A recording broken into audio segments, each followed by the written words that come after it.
Hello everyone, good morning. Welcome back to the channel. कैसे हैं आप सब लोग? आई होप आप सब बहुत अच्छे होंगे। मैं भी यहाँ पर बहुत बढ़िया हूँ। और अभी हो रहा है सुबह सुबह का टाइम, बज रहे हैं सुबह के 7। हस्बैंड अपनी ड्यूटी के लिए निकल चुके हैं और यहाँ पर अब मैंने शुरू कर दिया है घर की साफ़ सफाई का काम। और सबसे पहले यहाँ पर मैंने लगाना शुरू किया है झाड़ू। तो जितने भी फुट मैट्स वगैरह हैं या रग्स जो भी पड़े रहते हैं फ्लोर पर, उनको मैंने झाड़ के एक साइड रख दिया है इस चेयर पे। और इसके बाद अब मैं यहाँ पर झाड़ू लगाना शुरू कर रही हूँ। तो झाड़ू लगाने के बाद फिर मैं ना अभी को पहले रेडी करूँगी स्कूल के लिए, उसका नाश्ता वगैरह तैयार करूँगी और फिर बाकी का काम करूँगी। जैसा कि मैंने आपको बताया था लास्ट ब्लॉग में कि हमारे यहाँ ना सूतक चल रहा था, तो आज वहाँ पर शुद्धि हो जाएगी। तो घर में भी आज सारी साफ़ सफाई जो शुद्धि का काम है वो होगा। तो आज मैं करूँगी अपने पूरे घर की सफाई, सारी बेडशीट्स वगैरह जो हैं, सोफ़े कवर्स वगैरह सब कुछ मैं धोऊँगी। तो आज मैं आप लोग के साथ शेयर करूँगी कि कैसे मैं अपने पूरे घर की अच्छे से साफ़ सफाई करती हूँ, डीप क्लीनिंग करती हूँ। तो वीडियो में लास्ट तक बने रहिएगा। और आपको अगर मेरा व्लॉग अच्छा लगता है तो चैनल को सब्सक्राइब किए बिना मत जाइएगा और कमेंट करके ज़रूर बताइएगा। आपके कमेंट से बहुत ज़्यादा मोटिवेशन मिलता है, जिससे कि आगे काम करने के लिए एक मोटिवेशन बना रहता है। तो प्लीज़ कमेंट ज़रूर कीजिएगा, वीडियो को लाइक कीजिएगा और चैनल को सब्सक्राइब कीजिएगा। तो चलते हैं वीडियो में आगे। तो अब मेरी झाड़ू यहाँ पर लग गई है और अब मैं यहाँ पर ना आयरन करने लगी हूँ। अभी के जो यूनिफॉर्म है स्कूल में जो पहन के जाएगा वो कपड़े, वो आयरन नहीं थे। तो फिर अब मैंने यहाँ पर ये कपड़े आयरन कर दिए हैं। आयरन करने के बाद फिर मैं ब्रेकफास्ट बनाने के लिए लगूंगी।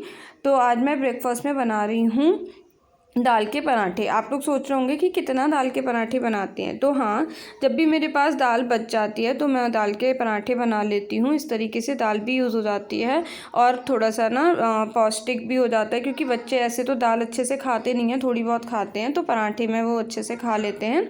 और इसके बाद ये दूध मैंने किया था अभी के लिए, क्योंकि आज इसको ना थोड़ा सा कोल्ड हो रखा है तो उसका मन नहीं कर रहा, टेस्ट ख़राब हो रखा है तो दूध वगैरह पीने का। तो मैंने जो चाय वाला बर्तन होता है ना जिसमें चाय बनाई थी, उसी में थोड़ा सा उसको गर्म कर दिया, जिससे हल्का सा फ्लेवर आ जाएगा। तो वो मैंने उसको दे दिया, तो वो पी लेगा, शायद उसका मन कर जाएगा पीने का। और यहाँ पर फिर मैंने ना एक पराठा बना लिया लंच बॉक्स में रखने के लिए। तो यहाँ पर जब तक पराठा सिकेगा, लंच बॉक्स उठा लिया, इसको अच्छे से कपड़े से पोंछ लिया, हल्का सा गीला था तो ये अच्छे से सूख जाएगा जब तक पराठा बनेगा।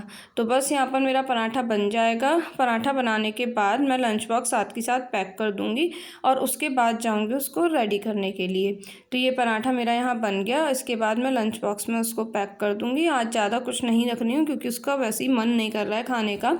तो बस पराठा रख रही हूँ और रख दूँगी 2 टॉफ़ी जो वो डेली लेके जाता है। इस तरीके से ना लंच बॉक्स पैक करने के बाद फिर मैं गई उसको रेडी करने के लिए। तो मैंने उसको पहले ना नहला के लेके आई, हल्का सा पानी जो था वो गर्म कर दिया था और फिर उसको गर्म पानी से नहला दिया। तो नहला के यहाँ पर कपड़े पहना दिए और अब मैं उसको रेडी करूँगी। यहाँ पर अप्लाई कर रही हूँ सनस्क्रीन और फिर हेयर कॉम्ब कर दूँगी। तो यहाँ पर मैंने देखा कि दूध ऐसे ही रखा है, थोड़ा सा पिया है, उसने पिया ही नहीं है। तो फिर मैं उसको ना अभी थोड़ा सा अपने हाथ से पिलाऊंगी, क्योंकि कम से कम अगर कुछ नहीं खा रहा है तो दूध तो पी के चला जाए तो उसका कुछ पेट भरा रहेगा।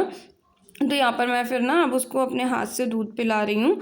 तो दूध पिलाने के बाद फिर मैं बैग एक बार चेक कर लूँगी कि बैग में सब कुछ सही है, रखा हुआ है कि नहीं। तो देखा कॉपीज़ बाहर पड़ी थी तो कॉपीज़ मैंने रख दी। उसके बाद एक बार पेंसिल बॉक्स चेक कर लिया, यहाँ पर पेंसिल शार्प नहीं थी तो पेंसिल को शार्प करके रख दिया और फिर लंच बॉक्स रख दिया, वाटर बॉटल लगा दी। तो इस तरीके से ये पूरा रेडी हो जाएगा और बस फिर वेट रहेगा वैन के आने का। तो वैन जैसे ही आएगी तो उसको मैं बिठा दूँगी और फिर वो अपना स्कूल चला जाएगा। तो यहाँ पर ये रेडी होके खड़ा है और इसके बाद आ गई थी वैन आने के बाद मैंने उसको ना वैन में बैठा दिया था।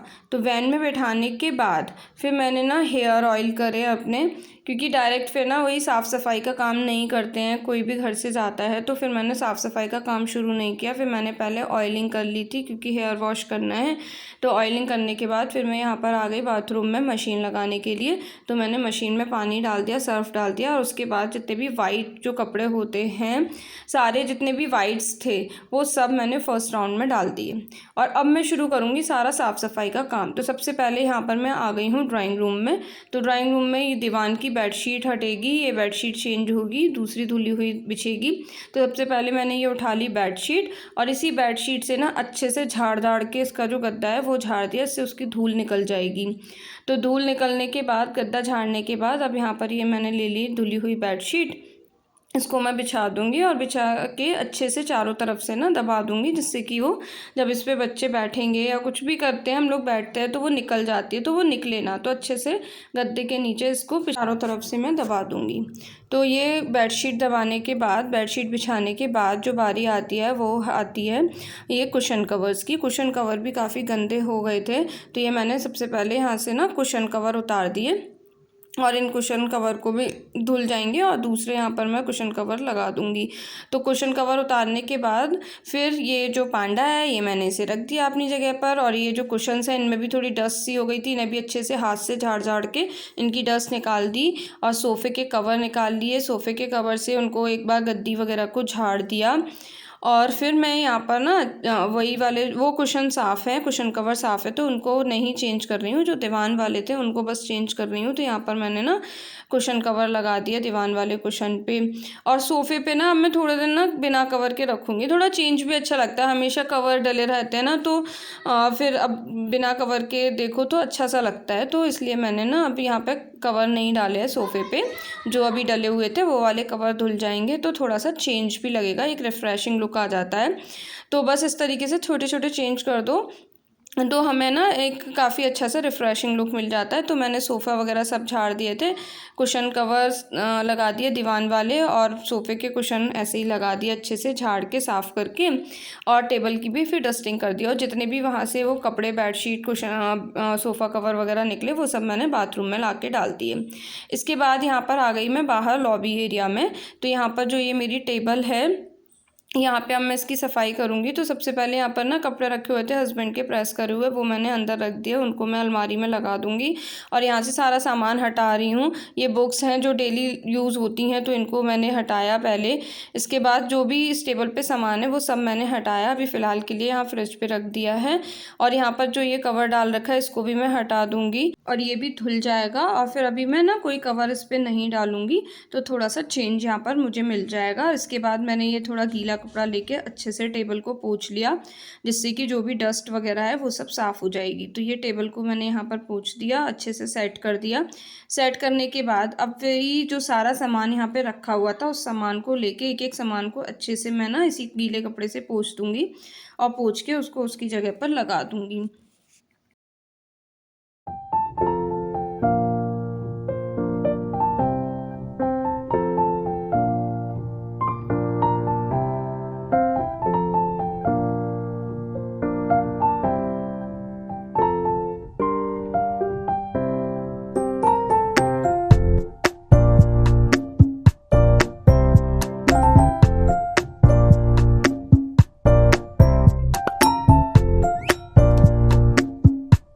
तो टेबल का सारा सामान मैंने पोंछ के लगा दिया वापस से। इसके बाद बारी आती है ये फ्रिज के ऊपर के सामान की। तो ये फ्रिज के ऊपर एक छोटी सी बास्केट रखी है, जिसमें जो भी रैंडम सामान होता है वो रख देते हैं, कुछ दवाइयाँ वगैरह होती हैं वो रख देते हैं। तो ये बास्केट मैंने पोंछ के अच्छे से वापस उसकी जगह पर रख दी।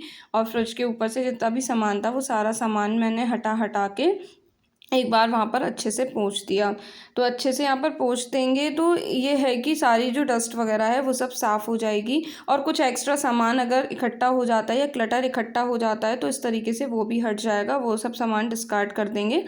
तो एक यहाँ पर ना अच्छे से सफाई हो जाएगी। तो इस तरीके से ना वीकली अगर पूरे घर की सफाई हो जाती है ना तो घर साफ़ सुथरा रहता है और क्लटर भी इकट्ठा नहीं होता। तो ये मैंने ना फ्रिज भी बाहर से अच्छे से पोंछ दिया। इसके बाद फिर मैं आ गई थी बेडरूम में। तो बेडरूम में सबसे पहले ये जो कपड़े थे प्रेस करे हुए रखे हुए थे हस्बैंड के, ये मैंने ना अलमीरा में लगाए। तो इन्हें अलमीरा में मैंने लगाया। उसके बाद फिर मैं शुरू करूँगी बेड की क्लीनिंग से। तो सबसे पहले ना बेडशीट को हटा दूँगी और जितना भी सामान बेड के हेड पे होता है या बेड पे होता है, क्योंकि बच्चे का घर है, कुछ ना कुछ वो फैलाता ही रहता है, कहीं कोई टॉय पड़ा है, कहीं कुछ पड़ा है। तो पहले तो सारा सामान मैं यहाँ से हटाऊँगी और हटा के जो जिस जगह का है वो सामान उस जगह पे रखूँगी। तो ये रिमोट वगैरह ये बेड के हेड पे मैंने रख दिया। उसके कोई टॉयज़ वगैरह हैं तो वो मैंने उसकी जगह पर रख दिए। जैसे ये टॉयज़ का एक बॉक्स था, ये यहाँ रखा था, इसे मैंने इसकी जगह पे रखा। इस टेडी बियर को उसकी जगह पे रखा। इसके बाद यहाँ से मैं हटा लूँगी बेडशीट को। तो बेडशीट हटा के उसी बेडशीट से अच्छे से मैंने गद्दे को झाड़ दिया और ये रिमोट जो है वो रिमोट कवर में लगा के रखा। तो इस तरीके से गद्दे को अच्छे से झाड़ने से ना उसकी डस्ट वगैरह साफ़ हो जाती है। तो साफ़ होने के बाद फिर मैंने यहाँ पर ये धुली हुई दूसरी बेडशीट यहाँ पर मैंने बिछा दी। इसको भी चारों तरफ से गद्दे में दबा के बिछा देंगे, जिससे कि जब इस पे बाद में लेटेंगे बैठेंगे तो ये निकले ना। थोड़ी बहुत सिकुड़ जाती है, लेकिन अगर अच्छे से चारों तरफ से दबा दो तो वो निकलती नहीं है। ये नहीं होता कि पूरी बेडशीट ही हट गई है और गद्दा दिख रहा है, इस तरीके से नहीं होता। और यहाँ पर ये मैंने कुशन कवर्स लगा दिए, सॉरी पिलो कवर्स लगा दिए। और फिर वही अपना डस्टर लेके यहाँ पर मैंने बेड के हेड की कर दी अच्छे से डस्टिंग। तो सारा सामान जो होता है उसको हटा हटा के एक बार डस्टिंग कर देते हैं, तो जो भी क्लटर है वो भी हट जाता है यहाँ से, और अच्छे से जो डस्ट है वो भी साफ़ हो जाती है। तो यहाँ पर मैंने अच्छे से यहाँ डस्टिंग कर दी। डस्टिंग करने के बाद यहाँ पर मैं लगा दूँगी पिलोज़, और फिर ये बेड मेरा एकदम अच्छे से सेट हो जाएगा। फिर ये वाली टेबल जो है एक, इस पर बहुत सारा क्लटर जमा होता है, तो यहाँ पर मैंने इसकी सफाई कर दी। जो भी सामान यहाँ का नहीं था उसको हटा के रख दिया। इसके बाद जो एरिया आता है वो है ये वॉश बेसिन एरिया, जो सबसे ज़्यादा यूज़ भी होता है और गंदा भी होता है। तो यहाँ भी मुझे सफाई करनी है। तो वॉश बेसिन की सफाई के लिए ना मैंने ले लिया है हार्पिक। हार्पिक से पहले मैं वॉश बेसिन की सफाई करूँगी। तो हार्पिक पूरे में डाल के अच्छे से इसको ना मैंने जूने से रगड़ दिया, तो ये वॉश बेसिन पूरा साफ़ हो जाएगा। और साफ़ करने के बाद जो भी यहाँ पे एक्स्ट्रा सामान है, जैसे यहाँ पे ना एक डीओ की शीशी थी जो मतलब डीओ खाली हो गया था और उसको मैंने फेंक दिया। मतलब जो भी सामान ऐसा है जो यूज़ नहीं हो रहा है उसको मैंने साथ के साथ डिस्कार्ड कर दिया। तो अच्छे से यहाँ पर ये वॉश बेसिन साफ़ हो जाएगा। और यहाँ पर ही बीच में ना लाइट चली गई थी, तो यहाँ पर लाइट थोड़ी हल्की आ रही, क्योंकि यहाँ पे जो लाइट है ना उसमें इन्वर्टर कनेक्शन नहीं है, तो लाइट चली गई थी। तो प्लीज़ आप इसको इग्नोर करिएगा कि यहाँ पर लाइट कम है। तो अब यहाँ पर वॉश बेसिन साफ़ करने के बाद बारी आती है इस मिरर को साफ़ करने की। तो मिरर को साफ़ करने के लिए फ़िलहाल मैंने कॉलिन वगैरह से साफ़ नहीं किया है। डेली बेसिस पे मैं ऐसे ही बस हल्के से पानी के छींटे मार के और उसे अच्छे से कॉटन के हैंकी से साफ़ कर देती हूँ। और जब ज़्यादा गंदा लगता है या कोई दाग धब्बे दिखते हैं तब मैं उसको ना कॉलिन वगैरह से साफ़ करती हूँ। तो मैंने मिरर साफ़ कर दिया। इसके बाद ये जो टॉप होता है काउंटर टॉप जिस पर वॉश बेसिन रखा है, यहाँ पर भी मैंने अच्छे से ना इसको पोंछ दिया। और जो भी सामान यहाँ पर लग रहा था कि एक्स्ट्रा है, फालतू है, उसको यहाँ से हटा के फेंक दिया और सारा सामान उसको उसकी जगह पर लगा दिया। तो इस तरीके से ना मेरे पूरे घर की अच्छे से डस्टिंग और साफ़ सफाई हो गई थी। फिर मैंने पोंछा लगा लिया, लेकिन वो वाला पोर्शन में शूट नहीं कर पाई पोंछा लगाने वाला, क्योंकि मेरे फ़ोन की बैटरी ना बिल्कुल डाउन हो गई थी। तो मैंने फ़ोन को चार्जिंग पे लगा दिया। पोछा लगाने के बाद फिर मैं चली गई थी नहाने, और अब मैं आपसे मिल रही हूँ नहा के आने के बाद अपना वही बेसिक स्किन केयर जो डेली वाला होता है वो करने के लिए। तो स्किन केयर में सबसे पहले मैं करती हूँ टोनर अप्लाई। तो टोनर मैंने अप्लाई कर लिया कॉटन पैड की हेल्प से, और उसके बाद यहाँ पर मैंने लगा लिया मॉइस्चराइज़र। हल्का सा मॉइस्चराइज़र लगा के उसको ना थोड़ा सा 1-2 मिनट मसाज कर लेती हूँ फेस पे। मॉइस्चराइज़र लगा लिया, बालों को मैंने यहाँ पर खुला छोड़ दिया। अब मैं बालों को ना अभी कॉम्ब नहीं करूँगी, क्योंकि अगर गीले बालों में आप कॉम्ब करते हो तो वो बहुत ज़्यादा टूटते हैं, क्योंकि अभी थोड़ा सा कमज़ोर होते हैं। तो बस बालों को ऐसे ही छोड़ दूँगी। अभी मैंने कॉम्ब बिल्कुल नहीं किया, हाथ से ही हल्का सा सही कर लिए हैं। सिंदूर लगा लूँगी और इसके बाद अप्लाई कर लूँगी अपनी सनस्क्रीन। सनस्क्रीन ज़रूर मैं अप्लाई करती हूँ, चाहे मैं बाहर जाऊँ या ना जाऊँ, सनस्क्रीन ज़रूर अप्लाई करती हूँ। तो सनस्क्रीन अप्लाई कर लूँगी, बिंदी लगा लूँगी, लिप बाम लगा लूँगी। तो बस इस तरीके से मैं भी हो जाऊँगी रेडी। तो आज की वीडियो में बस इतना ही। मिलती हूँ नेक्स्ट वीडियो में। Till then bye bye, take care. और वीडियो अगर अच्छा लगा हो तो लाइक ज़रूर कीजिएगा, कमेंट करके बताइएगा, और चैनल को सब्सक्राइब करना तो बिल्कुल मत भूलिएगा।